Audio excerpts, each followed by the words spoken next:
സങ്കടപ്പെട്ടിരിക്കണ Freddy എന്നെ വഴക്കുറയും. സത്യം പറഞ്ഞാൽ ഞാൻ മറ്റുള്ളവരും വലിയ സന്തോഷം അഭിനയിക്കുക. ഫ്രെഡി ആള് ഹൃദയമുള്ളവനാ, പക്ഷേ പെങ്ങളത്ര പോരാട്ടോ റോസിയെ. ഓ, ഇത് കാണുമ്പോ കുമാരൻ എന്നെ പങ്കായത്തിനടിച്ച് ഓർമ്മ പിന്നെയും വരിക. ഈ ചെമ്മീനിൽ പെണ്ണുങ്ങളില്ലേ, എല്ലാത്തിനും മീശുണ്ടല്ലോ. ചട്ടട്ടും കിടന്ന് ബലം പിടിക്കുക വളഞ്ഞൂത്തി. ഇത് കിള്ളിയിട്ടും തീരല്ലോ ഈശ്വര. ഈ ജോലിയൊക്കെ ചെയ്യാൻ പറഞ്ഞത്? നിങ്ങളുടെ കുടുംബത്തിൽ ജീവിക്കുമ്പോ ആ കുടുംബത്തിന് വേണ്ടി ആവുന്ന സഹായമൊക്കെ ചെയ്യണ്ടേ? മുറ്റുമടിയും തുണിയലക്കും പാത്രം കഴുകലും ഒക്കെ ഇനി ഞാൻ ചെയ്തോളാം. ഇവിടെയും ഞാൻ നല്ല കുടുംബിനിയായിരിക്കും. ഇയാൾ ആണുങ്ങൾ ചെയ്യണ ജോലി മാത്രം ചെയ്താൽ മതി. ഞങ്ങളുടെ കരയിലെ ആണുങ്ങൾ ചെയ്യണത് ചീട്ടുകളെയും വെള്ളമൊടിക്കുക. അതൊന്നും ചെയ്യാൻ എന്നെ കിട്ടില്ല. വേറെ വല്ല ജോലി കിട്ടി പറ, ഞാൻ ചെയ്യാം. താനൊന്ന് പുറത്തേക്ക് വന്നേ. താൻ ഈ വിറകൊക്കെ ഒന്ന് കീറിട്ടെ.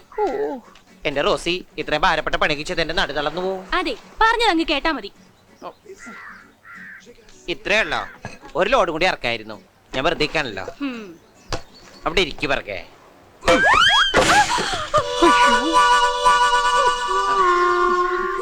ശില്പ ഇതാടോ. എനിക്ക് കണ്ണാണ്, പക്ഷെ വിറകിന് കണ്ണില്ലല്ലോ. റെഡി, അവനെ ഇന്ന് എന്നെ ഇവിടെ പറഞ്ഞു വിട്ടേക്കണം. ആ ലക്ഷണം കെട്ടവനെ കൊണ്ട് ഞാൻ തോറ്റു. ലക്ഷണം കെട്ടവൻ അവനോ? അവൻ നല്ല ഐശ്വര്യമുള്ളവനടി. നീ ശ്രദ്ധിച്ചോ? അവൻ ഈ കരയിൽ വന്നതിന് ശേഷം നമുക്ക് ഐശ്വര്യം മാത്രമല്ലേ ഉണ്ടായിട്ടുള്ളൂ. നമ്മൾ കേസ് ജയിച്ചു, ഈ റെസ്റ്റോറന്റ് നമ്മുടെ സ്വന്തമായി. ഈ കരയിലുള്ള ബോട്ടുകാർക്കെല്ലാം ഇന്നേ വരെ ഇല്ലാത്ത പെയ്ത്ത. അവന്റെ കരയിൽ അവൻ ശാപാണെങ്കിൽ ഈ കരയിലെ പുണ്യമടി അവൻ. പുണ്യം.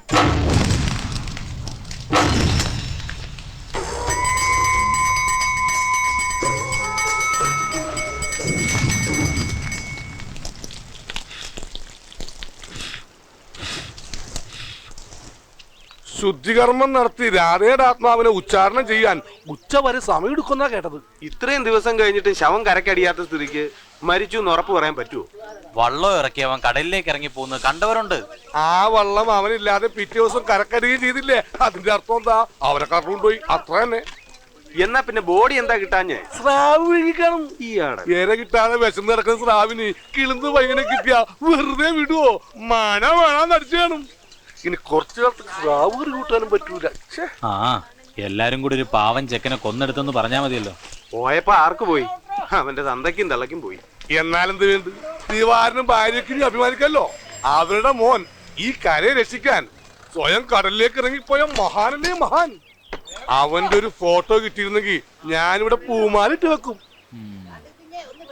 ആ, അവനിപ്പൊ പരലോകത്ത് നൃത്തം ചെയ്ത് രംഭ തിലോത്തമ്മമാരെ തോപ്പിച്ചു കാണും.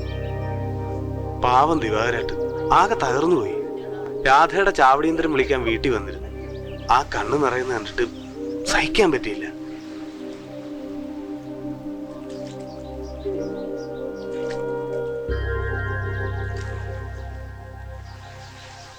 എന്റെ മോന്റെ അടിയന്തരം വിളിക്കാമെന്നാണ്. കർമ്മം ചെയ്യാൻ ഇത്തിരി ചാരം പോലും ബാക്കി വെക്കാണ്ടാണ് അവൻ പോയത്. എന്നാലും അവന്റെ പേരിൽ ഒരു പിടി ചോറെങ്കിലും കൊടുക്കണ്ടേ കരക്കാർക്ക്? അത്രക്ക് സ്നേഹിച്ചല്ലേ അവര്. ശാപം കിട്ടി എന്റെ മോൻ പോയിട്ടും ഈ കടല് കനിഞ്ഞ കരക്കാരുടെയൊക്കെ പട്ടിണി മാറിയ. എന്റെ മോന്റെ കൊലച്ചോറ് നിന്നിട്ടാണെങ്കിലും അവരുടെയൊക്കെ പട്ടിണി മാറട്ടെ. വരണം, എന്റെ മോന്റെ അടിയന്തരത്തിന് എല്ലാവരും വരണം. കരക്കാര് പറഞ്ഞ കേട്ടപ്പോ ഞാനും അറിയാതെ വിശ്വസിച്ചു പോയി. ദിവാര, നീ എന്നോട് പൊറുക്കണം.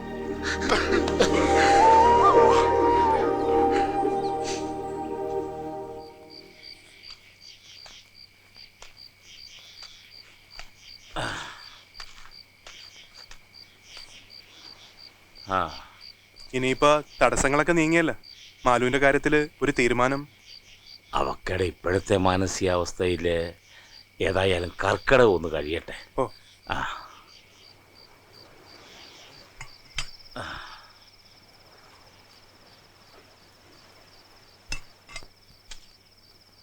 എന്റെ ദൈവങ്ങളെ, സമസ്ത അപരാധങ്ങളും പൊറുക്കണേ. അച്ഛന്റെ അപേക്ഷ ഇനി ഒരു ദൈവങ്ങളും കേക്കില്ല. അത്രയ്ക്ക് ദ്രോഹ എന്റെ രാധയുടെ അച്ഛൻ കാട്ടിയത്. രാധ ഈ തൊറയുടെ ശാപമല്ലെന്നും ഞങ്ങൾ തമ്മിൽ ഇഷ്ടത്തിലാണെന്നും ഞാൻ ഈ കരക്കാരോട് വിളിച്ച് പറയേണ്ടിരുന്നത് അച്ഛൻ രാധയെ കൊന്നാളെന്ന് പറഞ്ഞുകൊണ്ട് മാത്രം. ഞാൻ കാരണം എന്റെ രാധയ്ക്കൊന്നും സംഭവിക്കാൻ പാടില്ല. ഏതെങ്കിലും നാട്ടില് രാധ ജീവിച്ചിരിക്കണെന്ന് കേട്ടാ മതി എനിക്ക്. ഈ കരക്കാരുടെ നാവിന്നൊന്നും നീ കേക്കണില്ലേ? അവൻ കടലിലാട്ട് ഇറങ്ങിച്ചെന്നപ്പോ കടല് തന്നെ അവനെ അങ്ങോട്ട് കൊണ്ടുപോയി. അവന്റെ ആത്മാവിന് വേണ്ടുന്ന കർമ്മങ്ങളാ ഇപ്പൊ നടന്നത്. ഇനി അവൻ തിരിച്ചു വരികയില്ല. വരും, എന്റെ രാധ തിരിച്ചു വരും. രാധ ഒരിക്കലും കടൽ കൊണ്ടുപോകില്ല. കരഞ്ഞുകൊണ്ട് കാത്തിരുന്ന കടലമ്മ കരയിലേക്ക് തിരിച്ചയക്കും. എന്റെ രാധ മരിച്ചിട്ടില്ല. മറ്റേതോ നാട്ടില് നല്ലൊരാണായി തന്നെ എന്റെ രാധ ജീവിച്ചിരിപ്പുണ്ട്. അമ്മാമേ എങ്ങനെയുണ്ട്? ഇതെന്നെക്കാ ചേരുന്നത് നിനക്കാ. എനിക്ക് അങ്ങനെ ഒരു കുഴപ്പമുണ്ട്. എന്ത് ഡ്രസ് ഇട്ടാലും ചേരും. അമ്മയുടെ ബ്ലൗസും മാലുവിന്റെ പെറ്റിക്കോട്ടും എന്ത് മാച്ച് എന്നറിയോ എനിക്ക്. എന്തെങ്കിലും മാന്തണത് പേനുണ്ടാവും. ഞാൻ നോക്കട്ടെ. അങ്ങോട്ട് നോക്ക. പേനിരിക്കുന്ന മോത്താണോ? നമ്മൾ തമ്മിൽ ഇത്രയും പെട്ടെന്ന് ലവ് ആവുമെന്ന് ഞാൻ വിചാരിച്ചില്ല. സത്യം പറഞ്ഞ അമ്മാമനെ കണ്ടത് മുതല് എനിക്കിന്റെ മുത്തശ്ശിന് ഓർമ്മ വരിക. എവിടെ തലയിൽ പേരിന് പോലും ഒരു ഇരില്ല. അമ്മാമ്മയുടെ തലയ്ക്ക് ചൂടായതുകൊണ്ട് പേനൊക്കെ ഇറങ്ങിപ്പോയിട്ടുണ്ടാവും. ഈശ്വരാ, ദേ കിടക്കണ മത്തങ്ങ പോലൊരു സാധനം. ചുടിച്ചോര കുടിച്ചിട്ട് മയങ്ങുക. ഇവിടെ പാടാ. പേൻ കാണണമെങ്കിൽ എൻ്റെ അമ്മയുടെ തലയില് മുടിയൊന്ന് മാറ്റിയ മതി. പേനിന്റെ ചാകരയാ, ചാകര. ആ ചാകര ഞങ്ങളുടെ കടലിലുണ്ടായിരുന്നെങ്കിൽ എനിക്ക് എന്റെ മാലുവിനെ വിട്ട് പോരണ്ടായിരുന്നു. നിന്റെ മാലുവിനെ നിനക്ക് അത്രക്ക് ഇഷ്ടായിരുന്നു? ഇഷ്ടായിരുന്നു, ഒരുപാട് ഇഷ്ടായിരുന്നു. പക്ഷേ ഞാൻ ശാപമാണെന്ന് എല്ലാവരും പറഞ്ഞപ്പോ അവള് പോലും ഒരു വാക്ക് തീർത്ത് പറഞ്ഞില്ല. ഞാൻ കടലിലേക്ക് പോയപ്പോ കാത്തിരിക്കാന്നൊരു വാക്ക് പോലും എന്നോട് പറഞ്ഞില്ല. എല്ലാവരും വെറുത്ത കൂട്ടത്തില് അവളും എന്നെ വെറുത്തു. അതാ എനിക്ക് സങ്കടായത്. ആദത്തിന് പർദീസ നഷ്ടപ്പെടാൻ കാരണമായതും ഹവ്വ തന്നെയാ. മാലുവിന്റെ കാര്യം പറയുമ്പോ അതിന്റെ ഇടയിലേക്ക് എന്തിനാ വെറുതെ ഹവ്വയെ വലിച്ചടക്കണത്? ഓ, നീ വേറെ ജാതിയാണല്ലോ. ഞങ്ങളുടെ ഹവ്വനെ നിനക്ക് പിടിക്കില്ലല്ലോ. അമ്മമ്മ അങ്ങനെ പറയരുത്. എല്ലാ മതങ്ങളും ഒന്നാ, എല്ലാ ദൈവങ്ങളും ഒന്നാ. ഉദാഹരണത്തിന് ഇപ്പോ ക്രിസ്ത്യാനികളുടെ ക്രിസ്തു, ക്രിസ്തുവിൽ ക്രിയുണ്ട്. ഞങ്ങളുടെ കൃഷ്ണൻ, കൃഷ്ണനിലെ ക്രിയുണ്ട്. പിന്നെ മുസ്ലിങ്ങളുടെ അയ്യടാ മുക്രിയിലെ ക്രിയുണ്ട്. ഞങ്ങളുടെ കൃഷ്ണൻ കാളീനെന്ന പാമ്പിന്റെ നിറകുന്തലിൽ ചവിട്ടി. നിങ്ങളുടെ ഗീവർസുണ്ടാലും പാമ്പിന്റെ വായിൽ കോലിട്ട് കൊത്തി. കുന്തം എന്ത് തേങ്ങാപ്പൂരാണെങ്കിലും കുത്തോണ്ട് പാമ്പിനല്ലേ. അമ്മമ്മയുടെ എനിക്കൊന്ന് പറയാനുള്ളൂ. ധർമ്മ സംസ്ഥാപനാർത്ഥായ സംസ്ഥാന സമ്മേളനം വല്ല മനസ്സിലായോ? ഇല്ല. എനിക്കൊന്നും മനസ്സിലായില്ല. നമ്മളൊന്നും വേണ്ട പോണ്ട, നമുക്ക് കടലിൽ തിരയണിരിക്കാം. താനെന്താ ഫാൻസി ഡ്രസ് കളിക്കാ? ദേ, ഒരു കാര്യം ഞാൻ പറഞ്ഞേക്കാം. തന്റെ ഈ മാതിരി വേഷം കിട്ടുന്ന ഇവിടെ നടക്കില്ല. ആണായാലേ ആണുങ്ങളെ പോലെ തന്നെ ജീവിക്കണം, അല്ലാതെ രണ്ടും കെട്ട് ജന്മാവരുത്. ഇവിടെ ഞങ്ങൾക്ക് അല്പം മാന്യത അന്തസ്സൊക്കെ ഉണ്ട്. അത് ഇയാളായിട്ട് കളഞ്ഞു കുളിക്കരുത്. വന്ന് കേറിയപ്പോഴേ ഞാൻ പറഞ്ഞതാ, ചട്ടയെ മുണ്ടോട്ട് നടക്കണു. വൃത്തി കേട്ടാ.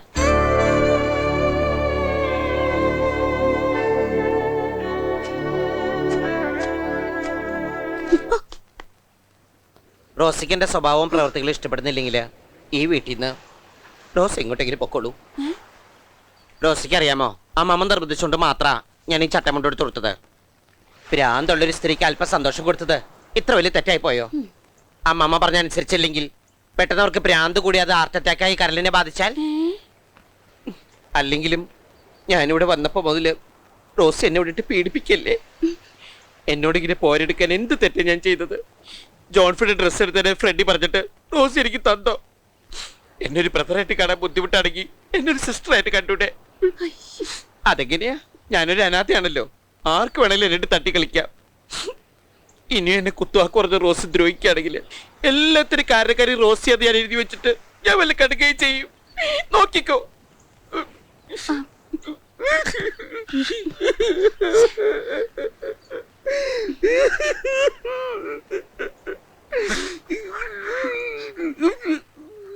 ഇയാള് കരയണ്ട, ഇനി ഞാനൊന്നും പറയില്ല.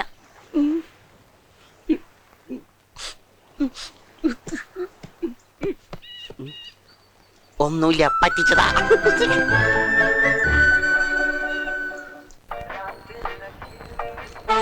ഒന്ന് വേഗം വാ റോസി. ഇത് പിടിച്ചേ. ഈ പണ്ടാര ഏത് സമയത്ത് ഇങ്ങനെ ഉരുവിരി പോവുക. ഈ ജോൺഫിക്ക് എന്നെക്കാളും കൂടുതൽ ഹൗസിംഗ് ഉണ്ടായിരുന്നു. ഇത് പിടിച്ചിട്ട് വേഗം വന്നേ. ഈ പാന്റ് വെട്ടി തെച്ചതിന്റെ ഭംഗി പോവും. ഞാൻ കുറച്ചുകൂടി തടി വെച്ചാലെന്ന് ആലോചിക്കാം. ഇന്ന് മുതൽ ശരിക്കും മട്ടൺ ചിക്കനെ കാട്ടിച്ച് കയറ്റണ്ട. ഈ മട്ടൻ കൂടുതൽ കഴിച്ച ബട്ടക്സ് കൂടുന്ന് പറഞ്ഞാൽ ശരിയാണോ റോസി? റോസി, ഞാനൊരു കാര്യം ചോദിച്ചാൽ റോസിക്ക് വിഷമം തോന്നുന്നു. എന്താ? ഈ ജോൺഫി എങ്ങനെ മരിച്ചേ? എന്നോട് പറയാൻ പറ്റണ കാര്യമാണെങ്കിൽ പറഞ്ഞാൽ മതി.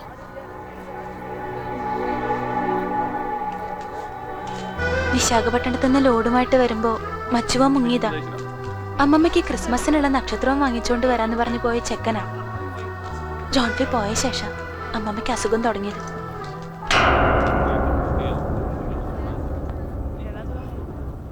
ഏതാടി ഈ കൂതി കുണിക്ക് പക്ഷി? നിന്റെ ഭർത്താവാ? ഞാൻ ഭർത്താവൊന്നുമല്ല, ബ്രദറാ. ബ്രദറോ? എന്റെ അറിവില് ഫ്രെഡിയും കടലിൽ പോയി ചത്ത ജോൺഫിയും മാത്രമേ അവൾക്ക് ബ്രദേഴ്സ് ആയിട്ടുള്ളൂ. പിന്നെ നീ ഏതാ? വേറൊരു ബ്രദർ? ഞാൻ വരുത്തം ബ്രദറാ. ആഹാ, ക്ലീറ്റസ് വഴിന്ന് മാറ്. മാറിയില്ലെങ്കിൽ നീ എന്ത് ചെയ്യടി? നിന്റെ ഫ്രെഡി വിളിക്കോ? എന്നാ വിളിക്കടി. കേസ് ജയിച്ചെന്ന് കരുതി സമാധാനമായിട്ട് റെസ്റ്റോറന്റ് നടത്താന്ന് നീ വിചാരിക്കണ്ട.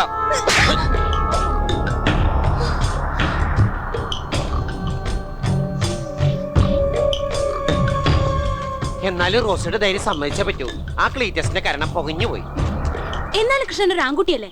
അവര് പറഞ്ഞത് മുഴുവൻ മിണ്ടാതെ കേട്ട് നിന്നിട്ട് എന്റെ ഫ്രെഡിയും ജോൺഫിക്കായിരുന്നെങ്കിൽ കാണായിരുന്നു. സത്യം പറഞ്ഞ എന്റെ രക്തം തിളച്ചു വന്നതാ. പക്ഷെ അവൻ റോസിയുടെ ഭർത്താവാണെന്ന് ചോദിച്ചപ്പോ ഞാൻ തളർന്നു പോയി. റോസി, ആണുങ്ങളായ ഇത്രയ്ക്ക് പാവാൻ പാടില്ല. ഞാൻ അത്ര പാവമൊന്നുമല്ല. എടഞ്ഞു കഴിഞ്ഞാൽ എല്ലാത്തിനും കൊന്നിട്ട് ഞാൻ അവസാനിപ്പിക്കൂ. പിന്നെ എനിക്കൊരു വൃത്തിയുടെ സ്വഭാവം ഉണ്ട് റോസി. ചോര ചീറ്റിയ ആ ചോര കൊണ്ട് ഞാൻ മോൻ കഴുകുന്നേ. അതുകൊണ്ട് ഞാൻ എല്ലാം ക്ഷമിച്ചാടോ. ഇനി എന്നെങ്കിലും ഒരു ദിവസം അമാരന്റെ മുമ്പിൽ വരും. അന്ന് ഞാൻ കാണിച്ചു കൊടുക്കണ്ട് വൃത്തിയേട്ടവന്മാര്. ഈശ്വര, എത്രയും പെട്ടെന്ന് വന്നോ? ക്ലീറ്റസിനെ ഉപദ്രവിച്ചുകൊണ്ട് ഒരു പെണ്ണിന് അങ്ങനെ പോവാൻ പറ്റുമോ? പേടിക്കണ്ട. പെണ്ണുങ്ങൾ ഉപദ്രവിച്ചാ ക്ലീറ്റസ് അവരെ തിരിച്ചു ഉപദ്രവിക്കാറില്ല, സ്നേഹിക്കാറേ ഉള്ളൂ. നമുക്ക് സ്നേഹിക്കാം.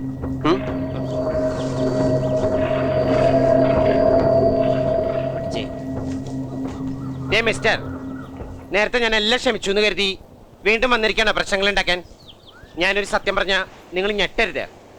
എന്റെ കരയില് 2 എണ്ണത്തിന് തല്ലിക്കൊന്നിട്ടാ ഞാൻ ഈ നാട്ടിലേക്ക് വന്നത്, അല്ലേടോ? ഇനിയും എന്നെ കൊണ്ടായി ചെയ്യിക്കരുത്. മര്യാദക്ക് പോണതാ നല്ലത്. പോയില്ലെങ്കിൽ നീ എന്ത് ചെയ്യടാ? എന്ത് ചെയ്യുന്നോ കാണോടെ നിനക്ക്?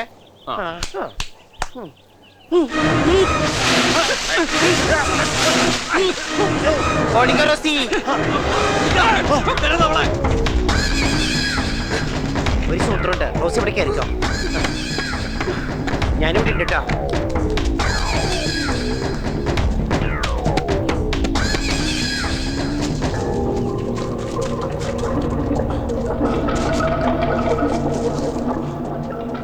റോസി തുടരെ സമ്മതിക്കില്ല. അകത്തേക്ക് വിടില്ല ഞാൻ. ആരെ നിക്കടാ?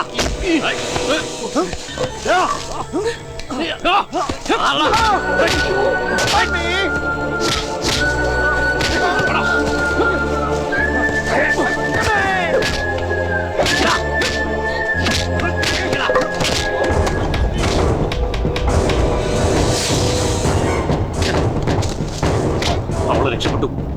പടാ, എണീറ്റ് പോടാ.